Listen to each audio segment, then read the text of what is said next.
जब कोई आपसे पूछने वाला नहीं है कि आप पढ़ रहे हैं कि नहीं पढ़ रहे हैं, जब आपके पिताजी के पास सिर्फ पैसा देने का सामर्थ्य है लेकिन शायद ये पूछने का साहस नहीं है कि आप कर क्या रहे हैं, शायद आपकी मां उतनी विद्वान नहीं है कि वो आपसे पूछ पाए क्या पढ़ क्या रहे हैं, और जब कोई पूछने वाला नहीं होता तब आदमी क्या कर रहा है ये डिसाइड करेगा वो आदमी कितना बड़ा बनेगा।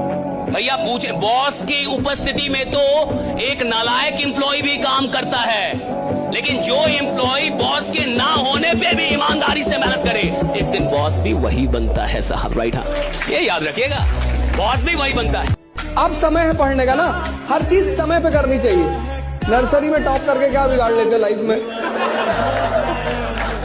अब टॉप करो ना आईएएस में। अब सही समय है तुम्हें टॉप करने का, अब सही समय है तुम्हें रैंक लाने का। इस काम से आपका पेट पल। ज्यादातर हम गलती क्या कर देते हैं कि जब अच्छे लोग मिलते हैं तो उन पर विश्वास नहीं करते, क्योंकि कुछ बुरे लोगों ने हमारा विश्वास गड़बड़ कर दिया था। अब अच्छा अभी आप उसमें भी शक कर रहे हैं। तो कुछ बुरे लोगों के चलते आपको अच्छे लोगों पे विश्वास करना नहीं छोड़ना चाहिए। ये जिंदगी की सबसे बड़ी गलती होती है कि कुछ बुरे लोग मिल गए थे जिन्होंने आपका विश्वास बिगाड़ दिया, अब अच्छे लोग भी मिल गए, आप पहचान नहीं पा रहे। यही दुर्भाग्य है। और याद रखिएगा, इस दुनिया में अच्छे और बुरे लोग हमेशा रहेंगे, अंत तक रहेंगे। जब तक ये दुनिया रहेगी तब तक अच्छे और बुरे लोग रहेंगे, और आपको अच्छे लोग भी मिलेंगे और बुरे लोग भी मिलेंगे। लेकिन बुरे लोगों को इतना अधिकार मत दीजिए कि वो अच्छे लोगों का विश्वास भी आपसे छीन ले। इतना अधिकार मत दीजिए, राइट, कि वो अच्छे लोगों का विश्वास आपसे छीन ले। इंसान घमंड अपने अच्छे समय में दिखाता है और उसका खामियाजा उसको अपने बुरे समय में भुगतना पड़ता है। अब सबके जीवन में कुछ न कुछ तकलीफ है, तो इससे घबराना क्या है। अगर रात अंधेरी है तभी तारों के चमकने का अहमियत भी है।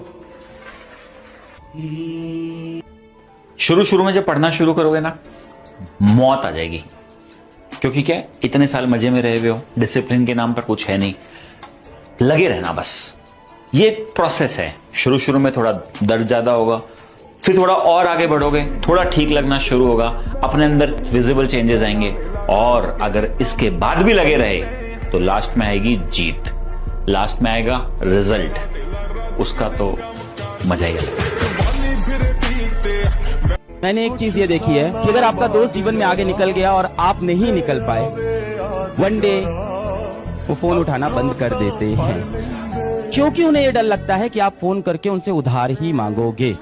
बस अपने आप से ये पूछना है कि ये जिन लोगों के साथ आप घूम रहे हो, जिन लोगों के साथ समय आप व्यतीत कर रहे हो, are they really important for your dream, are they really important for your goal. तुम्हारे लक्ष्य के लिए ये लोग सच में इंपॉर्टेंट हैं? बस ये पूछ लेना अपने आप से। कुछ लोग हैं जो हम जैसे एवरेज बच्चों पे सर्च करते हैं, उनके लिए लिखा हुआ है, ये चमकता हूँ क्योंकि जला हूँ, ये रोशनी उधार की नहीं।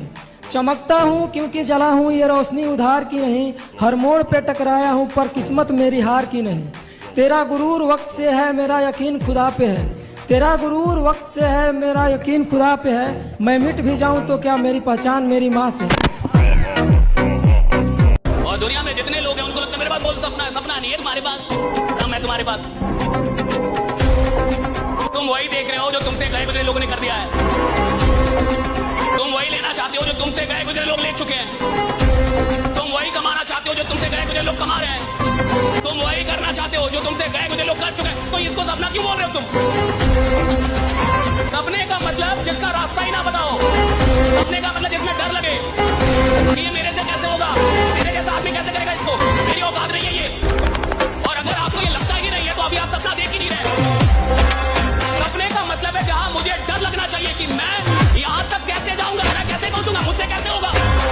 और अगर कोई सपना मुझे डरा नहीं रहा, अगर कोई सपना मुझे ललकार नहीं रहा, तो साहब वो सपना है ही नहीं। सपना वो होता है जो मुझे ललकारे, मुझे डराए और बोले कि तुम्हारी औकात हो तो मेरे तक पहुंच के जी जान लगा देना है। पढ़ने में मन न लगे तो एक दिन याद करना है कि माँ बाप हमको उंगलियां पकड़ के स्कूल ले गए थे। कर्ज चुकाना है कि पिता का वही कांपते हुए हाथ को पकड़ के लाना है। अपनी ऑफिस पे अपने अधिकारी के कुर्सी पे बैठा देना है। वहाँ पर वो एक ऐसा अधिकारी होता है जिसके आगे उसका नेम प्लेट नहीं होता है, उसके बेटे का नेम प्लेट लिखा रहता है, लेकिन वो बिना नेम प्लेट का अधिकारी होता है। अपने माता पिता को उस लेवल तक ले जाना है। तुमको लोग घमंडी बोलेंगे कि घमंडी है, कुछ भी बोलना दो, अपना समय किसी को मत दो। नहीं पढ़ रहे हो, जिम चले जाओ, शरीर में ताकत बढ़ रही है, पैदल आगरा चले आओ, पैदल ही चले आओ। नई पढ़ाई हो रही है, मंदिर मस्जिद जहां भी तुम जाते हो वहां चले आओ। 3 जगह जाओ लाइब्रेरी में। मैं अपने अनुभव में तुमको बोल रहा हूँ, सिर्फ 3 जगह को अपनी फेवरेट जगह बना लो। एक लाइब्रेरी, एक जिम और एक मंदिर। और आज से 5 साल बाद देखना लोग तुमसे टाइम मांगेंगे, क्योंकि कहीं ना कहीं ताकत बढ़ रही है। बन को तो जी पापा बन गए हो। चलता हूं। उस चौहान से बोलने की उसने एक आईपीएस के बाप से पंगा लो। मैं बता रहा हूँ, आज से कुछ साल बाद अगर आप जीवन में सफल नहीं हो पाए, आप पैसे नहीं कमा पाए, आप अच्छा नहीं कर पाए अपने लिए, तो सड़क पे आपको एक पुराना दोस्त दिखेगा, आपको ना देखने का नाटक करते हुए चला जाएगा आपके बगल से। रोड पे उन्हें चलते हुए दिख जाओगे ना, आपको इग्नोर करके चले जाएगा। अपने आप को ताकतवर बनाओ, फिजिकली और मेंटली, क्योंकि यही ताकत तुम्हारा उत्साह बनेगी। पीवीआर की टिकट लेनी है, लाइन में खड़े हो तुम, तो तुम्हारी हाइट है 6 फीट और वेट है 250 kg, तो तुम लाइन में कभी नहीं जाओगे। ताकत है ना शरीर में, उत्साहित हो तुम, लाइन के आगे चले गए। तुमको पता कि अगर कोई झगड़ा करेगा सबको मारेंगे।